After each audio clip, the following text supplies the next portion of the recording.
Mabuhay, this is Bob from Love Beyond the Sea. I wanted you to know that your commitment to your Filipina wife will get tested. If you're married to anybody, your commitment will get tested. I don't know how strong your commitment is or what kind of feelings that word commitment gives you, but whatever you feel going into a relationship, of course, you think it's going to go good.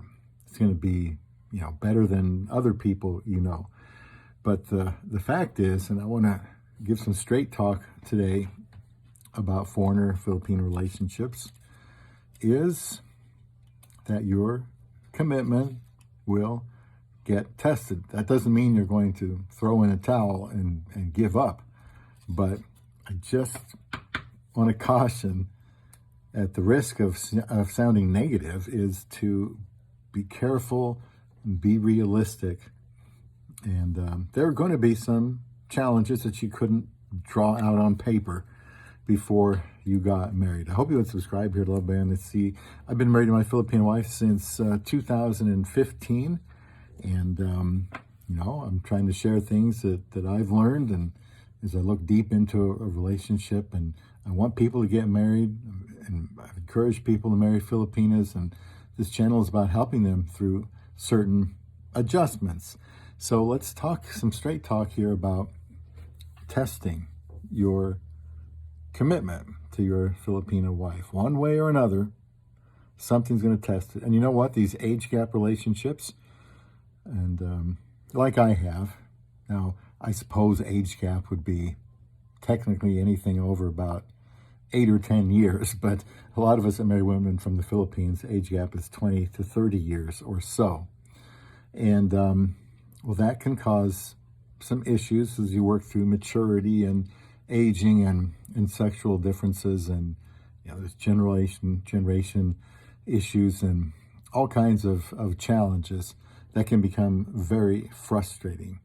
So your own differences, being two different people, is going to cause some friction. How many of your habits are baked in? Someone like me that was single until I was 53, I kind of had something going and I kind of liked my routine, and some of that has had to be turned upside down since getting married. So you have to be careful not to get too stuck in your ways going into a relationship, especially with a woman from another country. Other people in your life and her life could try to stir up some trouble. Could be just constant asking for money, from family back home. Could be people telling her that, she's made a terrible mistake, getting taken advantage of by this Western husband of hers, and she could do better, that sort of stuff that happens. One of you could get really sick, could have a job loss. You just maybe can, and you probably will have second thoughts. Not that you're serious about it, but you kind of reflect and say, well, would I have done this differently? Well, it's too late now because, the clock is moving and it's real. And so you should be committed. And by commitment, I mean, as long as there's no sexual unfaithfulness, you should try to work it out, in my opinion. You don't have to stay married if the other person has been sexually unfaithful. That's acceptable. So other than that, I say commitment, I'm saying, well, we got to figure out a way to make this work, because it's going to get tested.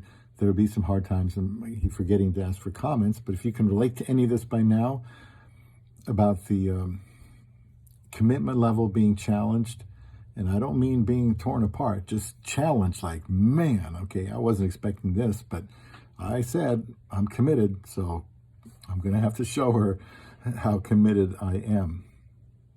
So be realistic. We all have to work at our marriages, protect that marriage. Don't take her for granted. Keep up with each other and how you're doing, and really invest yourself into each other. That gives you the best chance to take on these challenges. Make sure you're in it for good, with your love beyond the sea.